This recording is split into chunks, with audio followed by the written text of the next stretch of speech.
चलो बैठो बैठो। एक सेकंड दे दो बहुत थोड़ा सा, एक घुट पी ले ही, अंत लड़खड़ा दे उठे बोले में।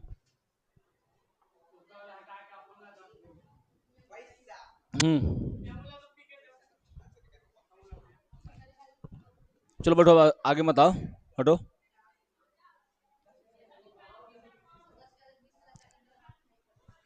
चलो एक बार फिर से हम लोग बिहार बोर्ड इंटर परीक्षा 2027 के लिए केमिस्ट्री में सॉल्यूशन है ना, बिलियन चैप्टर में आज लेक्चर नंबर कितना है जी, 6 है। ठीक है, आप लोग बहुत कम आ रहे हैं और रेगुलर नहीं है, इसलिए थोड़ा सा लेट चल रहा है। ठीक है, चलो हम शुरू करते हैं बिना कुछ देरी किए हुए। क्या जी, हम देखो ऋणात्मक विचलन हम पढ़ा चुके थे, है ना। एक में क्या होता है जी, देखो विलियन का कुल वाष्प दाब राउल्ट के नियम द्वारा अपेक्षित मान से क्या होता है जी, कम होता है, क्योंकि अणुओं के बीच मजबूत आकर्षण बल उन्हें वाष्प क्या है जी, वाष्प अवस्था में जाने से रोक देता है। मतलब यहाँ पे क्या है जी, रॉल्ट के नियम यहाँ पर लगता है ना, और क्या करता है, जैसे कण के बीच में जो होता है आकर्षण बल जो होता है वो बहुत अधिक लगता है, जिसके कारण क्या होता है ना कि ये जो है वाष्प में जाने में क्या होता है जी, असक्षम होता है, वाष्प में जाने नहीं देता है। इसी को बोलते हैं हम लोग क्या जी, निगेटिव यानी ऋणात्मक विचलन, है ना। मिश्रण बनाने के लिए उष्मा मुक्त होती है, उष्मा क्या होता है जी, मुक्त होता है, और एंथैल्पी में परिवर्तन होता है। समझे, देखो एंथैल्पी में परिवर्तन का मान ऋणात्मक होता है, अर्थात मतलब क्या बताए थे एक बारी, एंथैल्पी जो है ना, जैसे बोल सकते हैं ना कि वाष्प मिल एकदम बिखर गया पूरा तरह से, है ना, एंथैल्पी ज्यादा पूरा तरह से बिखर गया। एक जैसे बोले थे ना कि क्लास में अगर जैसे देखो पहले क्लास छोड़ते हैं हम लोग तो क्या होता है जी, पूरा लेकिन पूरा इन्हें उन्हें बिखर जाता है, समझा। वो क्या होता है, वो एंथैल्पी समझो कि वही है कि इन्हें उन्हें सब इधर उधर बिखर गया। ठीक है, अब विचलन के कारण, तो विचलन के कारण भी हम यहाँ बताए थे, समझा। ये सब हम आप लोग को बता चुके हैं। ठीक है, फिर यहाँ पर इंपॉर्टेंट था, हम बताए थे कि एकदम मोस्ट VVI क्वेश्चन है, ये हमेशा 2 नंबर में लगभग लगभग 1 साल 2 साल बीच करके पूछा जाता है, आदर्श गैस और अनादर्श गैस। ठीक है, तो हम बताए थे आप लोग के जो राउल्ट के नियम को क्या करेगा जी, पालन करता है, उसे क्या बोलते हैं, आदर्श घोल। अनादर्श में क्या होता है, जो राउल्ट के नियम को पालन नहीं करता उसे क्या बोलते हैं हम लोग, अनादर्श। तो एकदम क्या है जी, वेरी वेरी इंपॉर्टेंट है। क्या, हाँ,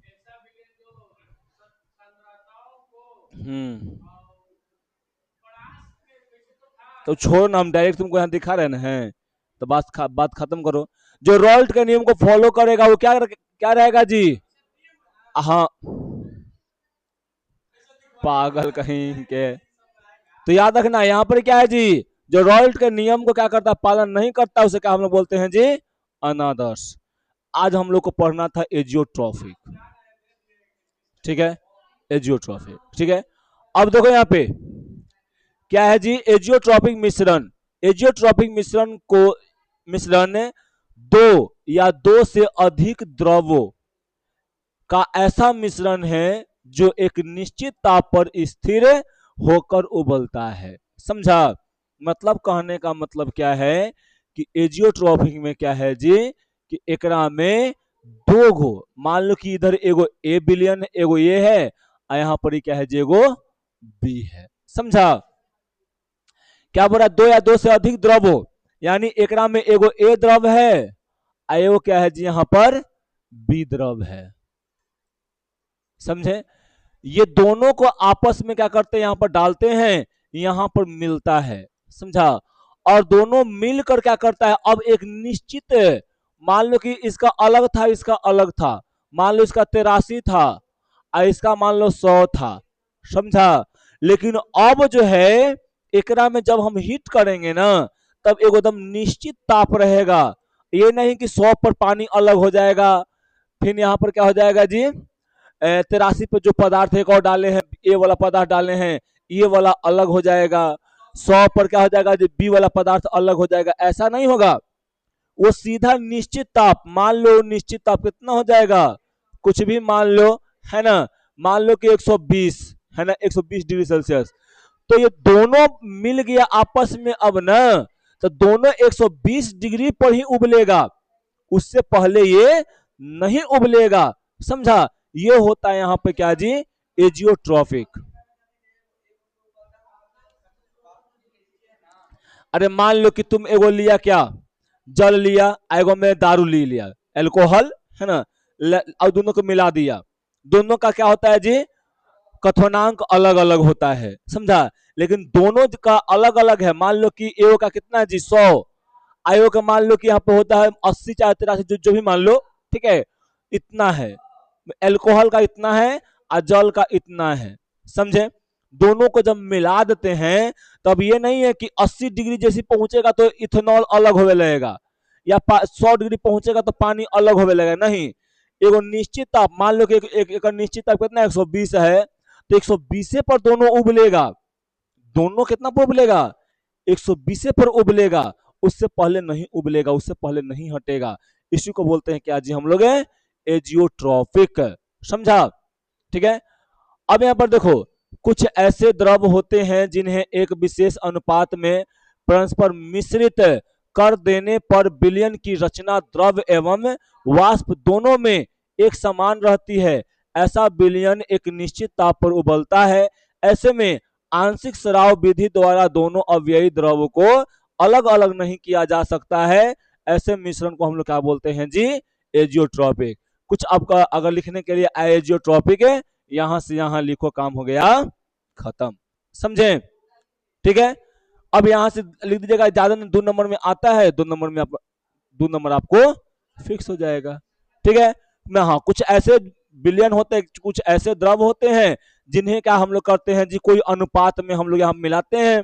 जैसे ही कुछ अनुपात में इसको हम लोग मिलाएंगे, तो क्या होगा जी, दोनों का जो दोनों एक समान हो जाएगा, और एगो निश्चित ताप पर ही क्या होगा जी, उबलेगा। और जैसे दोनों एगो निश्चित ताप पर उबलेगा, अब देखो, इस ऐसे में बोल सकते हैं कि ऐसे ही नहीं, कोई की मतलब 10 डिग्री 20 डिग्री 100 डिग्री देख के उसको अलग नहीं कर सकते हैं। कोई वो निश्चित ताप होगा जिकरा पर वो क्या करेगा जी, उबलता है, उससे पहले वो नहीं उबलता है। ठीक है। कोई दिक्कत यहाँ पे? एजियोट्रॉपिक कितना होता है जी, 2 प्रकार के होता है। एजियोट्रॉपिक मिश्रण कितने प्रकार के होते हैं जी, 2 प्रकार के होते हैं। कौन कौन? हाँ, एक होता है न्यूनतम क्वथनांक, यानी मिनिमम बॉइलिंग पॉइंट वाला एजियोट्रॉपिक मिश्रण, और एक क्या होता है जी, अधिकतम क्वथनांक वाला एजियोट्रॉपिक मिश्रण, है ना, यानी मैक्सिमम बॉइलिंग पॉइंट वाला। बॉइलिंग क्वथनांक का मतलब क्या जी, कि जिस ताप पर, क्वथनांक का मतलब क्या, पहले यहाँ पे क्वथनांक हम लोग जानते हैं क्या होता है, कि जिस ताप पर क्या होगा, मारेंगे झापर, जिस ताप पर जल क्या होगा जी, वाष्प के रूप में बदल जाता है, उसे हम लोग क्या बोलते हैं, क्वथनांक। हम्म, हाँ ठीक।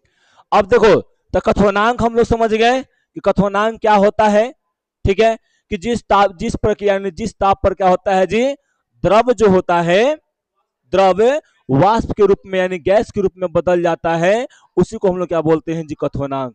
जैसे पानी का क्वथनांक कितना है, 100 डिग्री सेल्सियस पानी का क्वथनांक है। समझे? कोई दिक्कत यहाँ पर नहीं ना? ठीक। तो आप लोग इसको देखिए कि यहाँ पर इतना होता है। चलिए आगे पढ़ते हैं कि न्यूनतम क्वथनांक क्या होता है। अब देखो, न्यूनतम क्वथनांक यानी मिनिमम बॉइलिंग पॉइंट क्या होता है जी, देखो यह 2 या 2 से पहले बताओ, मिश्रण जब बनता है तो क्या एक से मिश्रण बन जाएगा? क्या बताओ? कभी नहीं बनेगा। कभी भी रहेगा तो 2 या 2 से अधिक ही मिश्रण रहेगा, है ना, नाम है मिश्रण। एक या एक से अधिक रहेगा। ठीक है, एक है ना, 2 या 2 से अधिक रहेगा। समझा ना? अब देखो, तो यहां पर क्या हो रहा है जी, कि 2 या 2 से अधिक है,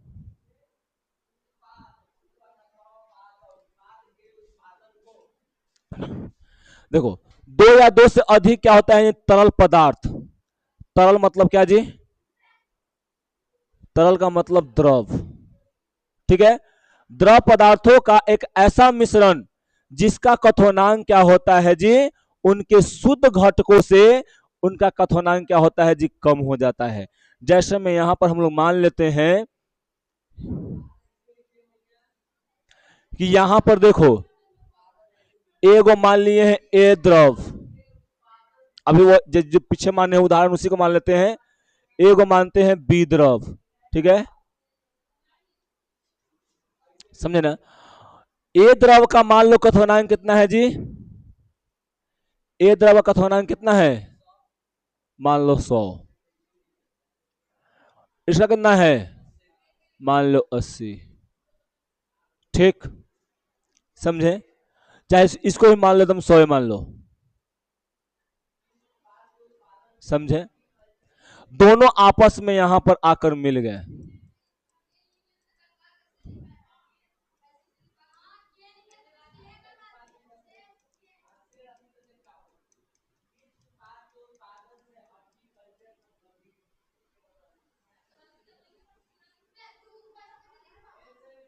ठीक है, दो गो द्रव है, दोनों आपस में यहाँ पे क्या कर गए जी, मिल गए, समझे ना।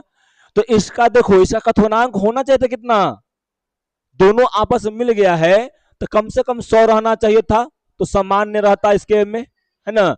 लेकिन ऐसा नहीं होता है, क्या होता है जी, 100 न होकर, इसके बराबर न होकर क्या कर जाता है जी, कम जाता है, क्या कर जाता है, कम। जैसे मान लो 90 हो गया या 95 डिग्री सेल्सियस हो गया, तो ये क्या हो गया इसका कथनांक जी, कम गया, 100 नहीं रहा। तो यही नहीं पता है, 100 नहीं रहा, नहीं रहा। शरीर का तापमान 37 डिग्री सेल्सियस होता है, समझा, और रूम 25, देखो नहीं रहा, ठीक है। तो ये इसको आप लोग को याद रखना है कि जितना इसका कथनांक है, इसका क्या है जी, शुद्ध, जब अगर मान लो कि ई अलग है तो शुद्ध रहेगा, शुद्ध है, शुद्धता के रूप में है, तो ये वाला शुद्ध रहेगा, ठीक है। तो शुद्धता के रूप में अगर तुम यहां पर देखो तो कितना में है जी, 100 डिग्री सेल्सियस पे है, लेकिन अब वो तापमान एक में नहीं है, तो क्या हो जाएगा जी, कितना हो जाएगा, से कम हो जा रहा है, मतलब कितना, 90 या 95, ठीक है। तब इसको हम लोग क्या बोलते हैं जी, न्यूनतम कथनांक वाला एजियोट्रॉपिक मिश्रण कहते हैं, समझे। न्यूनतम कथनांक वाले जो ट्रॉपिक है वे गैर आदर्श विलयन है, जो राउल्ट के नियम से धनात्मक विचलन को प्रदर्शित करते हैं।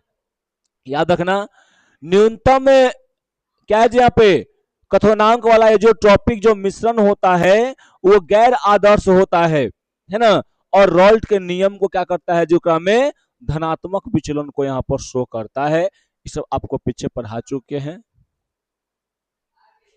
जैसे मैं यहां पर देखो, यहां पर एक उदाहरण क्या है कि 195 डिग्री सेल्सियस क्या है यहाँ पर जी, सॉरी 95% क्या है यहाँ पर, अल्कोहल है, एथिल अल्कोहल, और 5% क्या है जी यहाँ पर, जल है ना।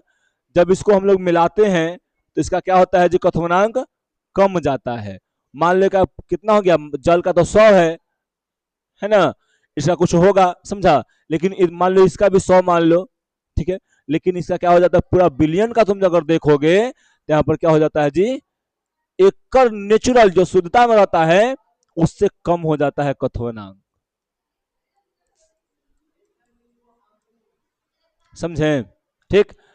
इसे श्रावण विधि द्वारा इस मिश्रण की रचना में कोई परिवर्तन लाना संभव नहीं होता है ना। एक श्रावण विधि द्वारा अलग नहीं किया जा सकता है।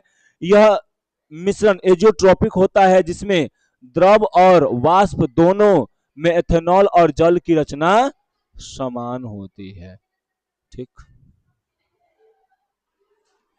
देखो यहां पर क्या होता है जी, ये कथनांक कितना है, देखो यहां पर क्या दर्शाया है,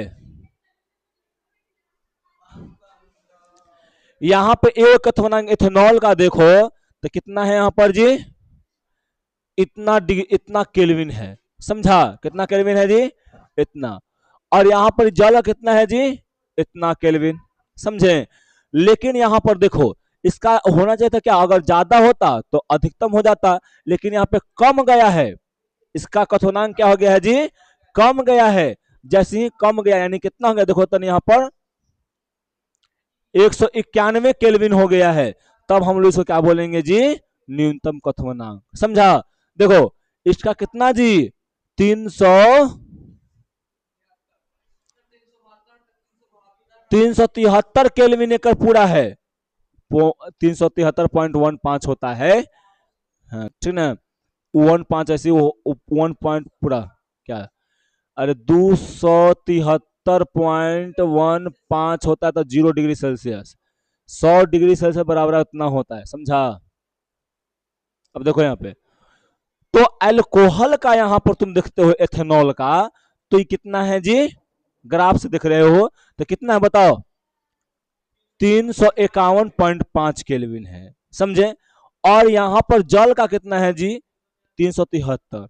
कथनांक तो इसका दोनों का अलग अलग है, यहां पर क्या कर दिए हम लोग जी, इसको मिश्रित कर दिए, एकरा में हम लोग मिश्रित कर दिए। समझा। एकरा में हम लोग मिश्रित कर दिए। ठीक है। एगो का कथनांक कितना है यहाँ पर जी,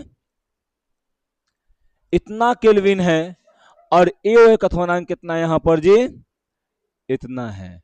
लेकिन अगर ये पूरा मिल जाता है तो पूरा बिलियन का कथनांक कितना हो जाता है जी, 351 केल्विन। बताओ कहां से घट रहा है कि बढ़ रहा है, घट जा रहा है। कितना रहा है जी, घट जा रहा है। और जब यही घट जाएगा तो यही क्या कहलाएगा जी, न्यूनतम कथनांक का एजियोट्रॉपिक मिश्रण कहलाएगा। समझ में आया, कोई दिक्कत यहां पे नहीं होना चाहिए। चलो अब यहाँ पे क्या है जी, अधिकतम कथनांक यानी मैक्सिमम बॉइलिंग पॉइंट वाला एजियोट्रॉपिक मिश्रण। देखो अधिकतम कथनांक यानी वाले एजियोट्रॉपिक, एजियोट्रॉप वे मिश्रण है जिसका कथनांक क्या होता है जी, उनके घटकों से क्या हो जाता है, ज्यादा। अभी चलो यहाँ पे हम फिर से दर्शाते हैं, ए बी वाला फिर से लेते हैं यहाँ पे हम लोग, समझें। ठीक, यहाँ क्या है जी, यहाँ पर ए है, ए द्रव, यहाँ पर कौन है जी, बी द्रव।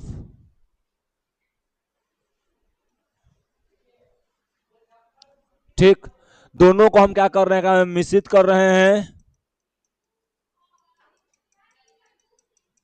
ठीक है,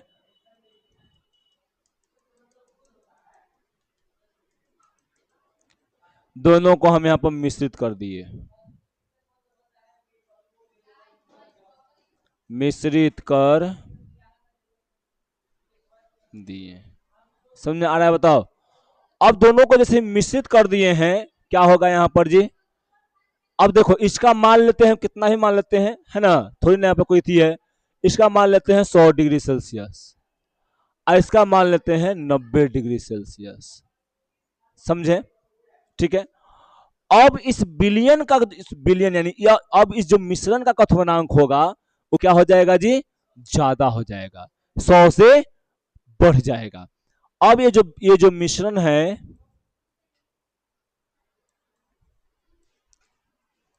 मिश्रण का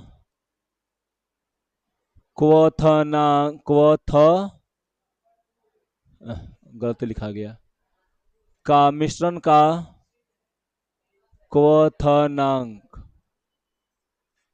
मिश्रण का क्वथनांक क्या होता है जी, बताओ क्या होता है, शुद्ध द्रवों से अधिक हो जाता है। क्या हो जाता है जी, शुद्ध द्रव से अधिक हो जाता है ना। हाँ, यानी यहाँ बोलने का मतलब क्या हो गया कि यहाँ पर 100 है ना मैक्सिमम, कितना हो जाएगा जी, 110 हो जाएगा, या ये हो सकता है कि 120 हो जाएगा। इतना से ज्यादा हो ना गया, और जब यहां पर ज्यादा हो गया तो इसी को क्या बोलते हैं हम लोग जी, अधिकतम क्वथनांक है ना, वाला वाला एजियोट्रॉफिक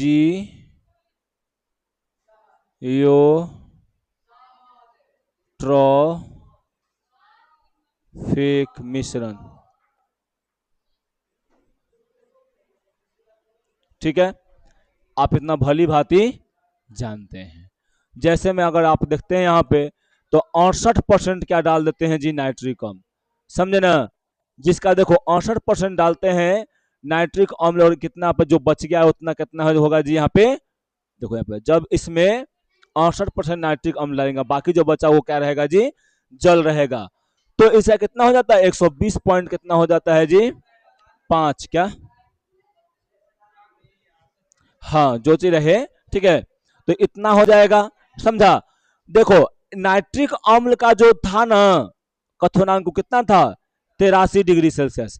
अब पानी का कितना था, 100 डिग्री सेल्सियस। लेकिन टोटल कथनांक कितना हो जा रहा है पूरा मिश्रण का, 120 है ना, 120.5 डिग्री सेल्सियस हो जा रहा है। तो कथनांक को भी इसलिए दोनों से ज्यादा ना है जी, तो क्या हो जाएगा, ये अधिकतम कथनांक वाला है जो ट्रॉपिक है मिश्रण। समझा, यहां पर देखो तुम, यहां पर तुम देख सकते हो अपना ऐसे करके, इसका अलग है, इसका यहां पर देखो, इतना यहां पर इतना केल्विन है इसका, जल का ले लो, ठीक है। यहां पर देखो HCl का कितना है जी, HCl चाहे जो भी यहां पर देखो, इसका कथनांक कितना है यहाँ पर है, ठीक है यहाँ पर।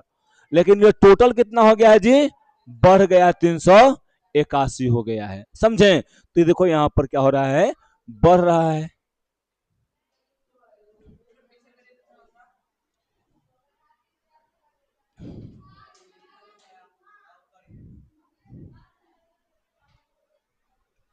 ऐसा समझ में इतना। अब क्या है पर जी, अनुसंख्य गुण धर्म और आणविक द्रव्यमान का निर्धारण। अनुसंख्य गुण धर्म क्या है पहले देख लेते हैं, समझे, ठीक। अनुसंख्य गुण धर्म क्या है, अनुसंख्य गुण धर्म, देखो अनुसंख्य गुण धर्म, ठीक, अनुसंख्य गुण धर्म विलयन के वे गुण होते हैं जो विलयन में उपस्थित विलय, विलय यानी सॉल्यूट के कण की संख्या पर निर्भर करते हैं, न कि उसकी प्राकृतिक और संघटन पर। ये गो यहां पर विलयन है, समझा, ठीक। इस विलयन में पहला यहां पर एगो विलायक है, क्या है जी, विलायक। समझे ना, पहले बड़का को पार्क ले लेते हैं यहाँ पे ऐसे करके,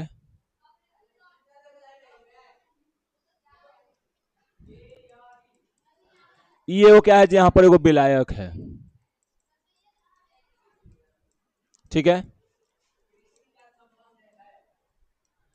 विलायक। अब इस विलायक में कितना विलय है, क्या है जी, कितना विलय है, विलय की संख्या है कितना, विलय के कण की संख्या है। समझा, ठीक। इसके गुण धर्म पे नहीं कि कैसा गुण है, कैसा संगठन है, कैसा बनावट है, इस सब पे निर्भर नहीं करेगा। क्या करेगा जी, वो संख्या पर करेगा। विलय का जितना कितना क्या है जी यहाँ पे, विलय यानी विलय का कितना कण है, ज्यादा कण है तो ज्यादा गुण संख्या होगा, है ना, गुण धर्म यहाँ पर क्या होगा जी, अनुसंख्या गुण धर्म ज्यादा होगा। समझा, तो याद रखें गुण धर्म किस पर निर्भर करता है जी, कोई भी विलयन में चाहे मिश्रण में किस पे करता है, विलय के, विलय के कण के ऊपर वो निर्भर करता है। समझे, अनुसंख्य गुण धर्म मुख्य रूप से 4 प्रकार के होते हैं, है ना। इनका उपयोग करके हमें अवाष्पशील विलय या आणविक द्रव्यमान का ज्ञात मतलब कर सकते हैं। जैसे में क्या है जी, वाष्प दाब या आपेक्षिक अवनमन, कथनांक का उन्नयन, हिमांक का अवनयन और प्रसारण दाब। ठीक है, यहां पर इतना हम लोग जानते हैं। उन्नयन का मतलब क्या होता है जी, इलेवेंथ होता है, इलेवेंथ, समझा? 11 ना पढ़े वाला 11 ना, 11 वाला 11 ना। ठीक। अब देखो यहां पर हम लोग क्या जानते हैं, वाष्प दाब या क्या अपेक्षिक अवनमन। ठीक है, तो यहाँ पर बस छोटा छोटा लाइन में है, इसको आप लोग को थोड़ा सा ध्यान देना है और इसको एक बार घरे पढ़ लेना है। वीडियो से आप लोग जाके उतार लीजिएगा इसको, ठीक है, या स्क्रीनशॉट लेके अपना क्या कर लीजिएगा, इसको जी लिख लीजिएगा, समझे? संभावना है। ठीक। अब देखो पहले, जब शुद्ध जब शुद्ध विलायक में अवाष्पशील विलय क्या होता है जी, यहां पर मिलाया जाता है, तब उसे हम लोग क्या बोलते हैं, वाष्प दाब कम हो जाता है। ठीक है, याद रखना, अवाष्पशील विलय अगर मिलाएगा तो क्या हो जाएगा जी, वाष्प दाब कम हो जाएगा। कथनांक में उन्नयन क्या है, विलय मिलाने पर विलायक कथनांक क्या होता है जी, बढ़ जाता है। उन्नयन मतलब यहाँ पे क्या होता है, हल्का ज्यादा, है ना? यानी कोई विलायक में विलय अगर हम मिला देते हैं तब यहाँ पर क्या होता है, कथनांक ज्यादा होता है, इसको बोलते हैं कथनांक में उन्नयन। ठीक है। हिमांक का अवनमन, अवनमन मतलब कम होना, उन्नयन मतलब ज्यादा होना। ठीक है। अब देखो एक में बिलियन में कोई भी बिलियन है, सॉरी विलायक है, वो विलायक में अगर कोई विलय मिलाते हैं और उसका अगर क्या हो जाएगा जी, हिमांक कम हो जाएगा, तब क्या हो जाएगा, इसको बोलेंगे जी हिमांक का अवनमन। प्रासरणी दाब क्या है जी, अर्धपरागम्य झिल्ली के माध्यम से विलायक के प्रवाह को रोकने के लिए एगो दाब लगता है, वही यहां पर दाब क्या होता है जी, प्रसरण दाब होता है। समझे? क्या होता है, प्रसरण दाब होता है। ठीक है। अब है आणविक द्रव्यमान। ठीक है, आणविक द्रव्यमान का सामान्य गणना हम लोग देखो, पहले इसको गणना करने के लिए भी सिखाएंगे, बताएंगे। ठीक ना? देखो, किसी पदार्थ का आणविक द्रव्यमान उसके अणु में उपस्थित सभी परमाणुओं के परमाणु द्रव्यमान का कुल योग होता है। मतलब जितना कोई भी एगो, जैसे मान लो कि यहाँ पर क्या है, जैसे में तुम यहाँ पर देख रहे हो क्या है जी, यहाँ पर H2O है, मतलब ये क्या है जी, यहाँ पर एगो जल है।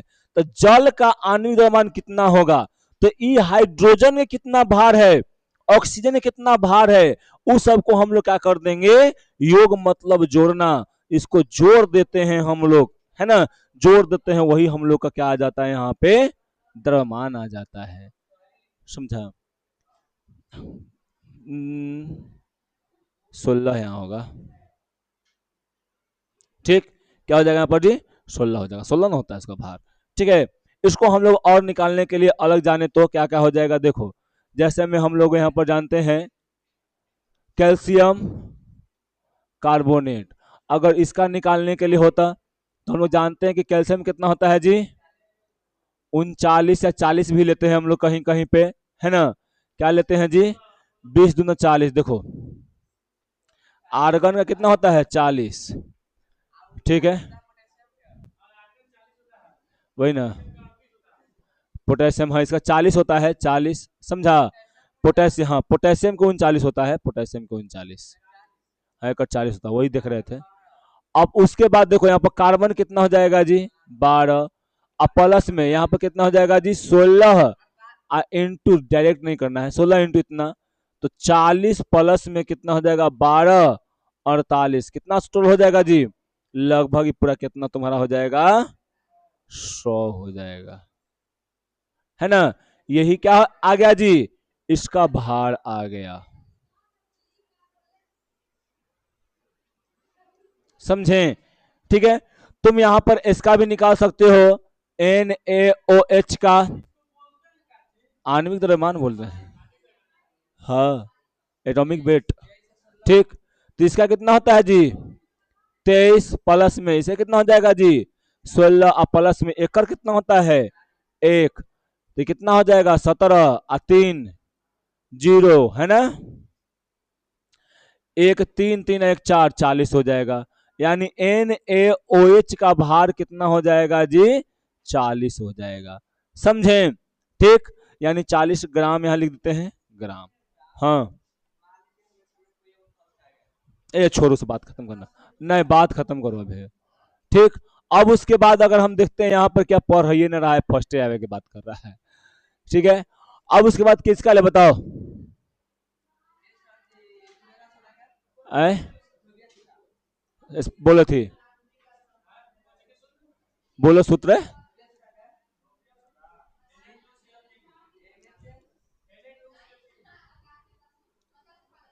NaHCO3।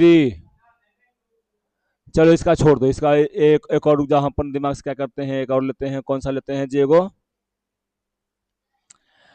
चलो C5H 10 2 12, इसका बताओ कितना हो जाएगा? तो 12 इंटू क्या हो जाएगा जी? 5।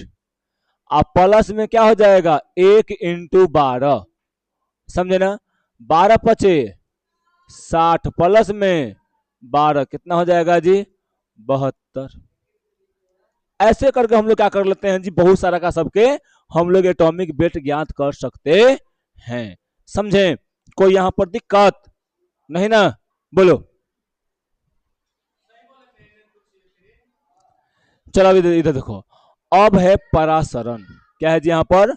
परासरण है। तो ये परासरण क्या है जी? लंबा टॉपिक है, तो क्या करे, छोड़ दे इसको।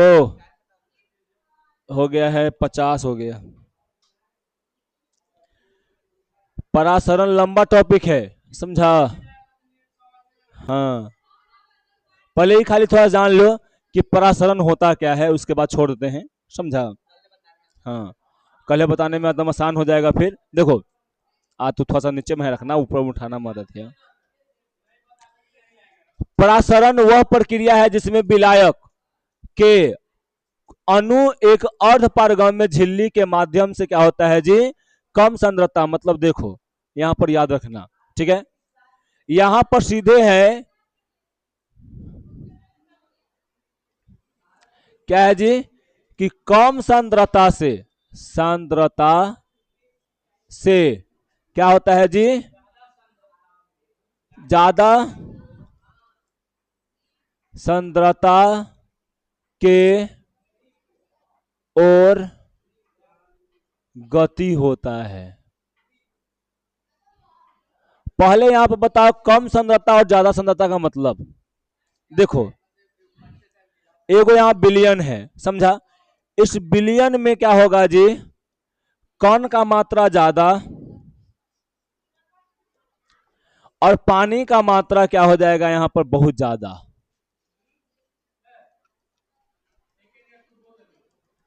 कण का मात्रा बहुत कम और पानी का मात्रा बहुत ज्यादा हो जाएगा, समझा?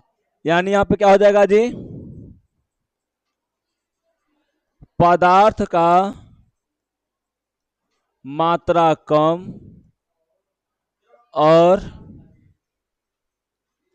जल का मात्रा अधिक होता है। इसको हम लोग बोल सकते हैं, तनु भी बोल सकते हैं, या ये बोल सकते हैं कि कम सांद्रता है, समझे? अब यहां पर एगो और है, हाँ, यहां पर एक और विलियन है, समझे? एकरा में क्या हो जाएगा जी? पानी का मात्रा जो हो जाएगा वो कम, ठीक है? लेकिन यहां पे कण का मात्रा क्या हो जाएगा जी? कण का मात्रा एकरा में ज्यादा हो जाएगा। यहां लिखेंगे जल का मात्रा कम और पानी का लिख रहे थे अब के हम, पदार्थ का मात्रा ज्यादा होता है, ज्यादा होता है। समझे? तो ये क्या होता है जी, इसको बोलते हैं सांद्रता। ज्यादा सांद्रत होगा यानी सांद्र होगा ये, यानी इसकी सांद्रता क्या होगा जी, ज्यादा हो जाएगा। अब एक दोनों में मान लो पाइप जोड़ देते हैं, तो बताओ पानी एकरा में से एकरा में जाए कि एकरा में से एकरा में आएगा? पानी ओबियसली है कि एकरा में से एकरा में जाएगा। पानी इधर से इधर जाएगा, पानी का फ्लो उधर में रहेगा, समझा? लेकिन जो पदार्थ एकरा में है वो पदार्थ का होगा जी, इधर में आएगा पदार्थ।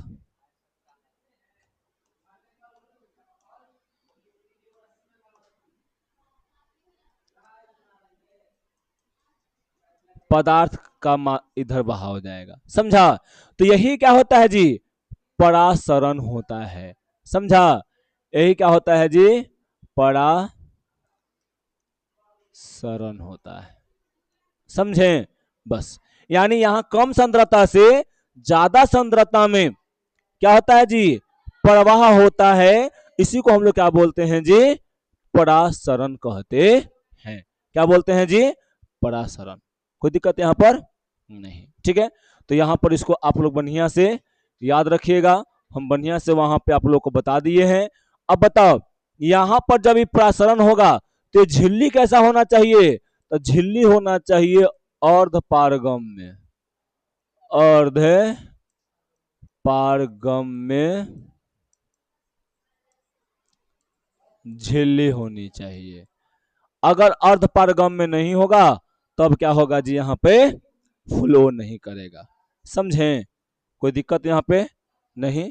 अब इसको हम लोग क्या पढ़ेंगे जी, कल पढ़ेंगे क्या, कि परासरण क्या होता है, थोड़ा सा और डिटेल में पढ़ा देंगे, ठीक है? या इसी को फिर रिपीट करेंगे, रिपीट तो करवे करते हैं, है ना? परासरण कितने प्रकार के होते हैं, दो प्रकार के, अंतःस्रावी अंतः प्रसरण और बाह्य प्रसरण, फिर उसको पढ़ाएंगे और आगे पढ़ा देंगे, ठीक है? चलो आज के लिए इतना ही, क्या है?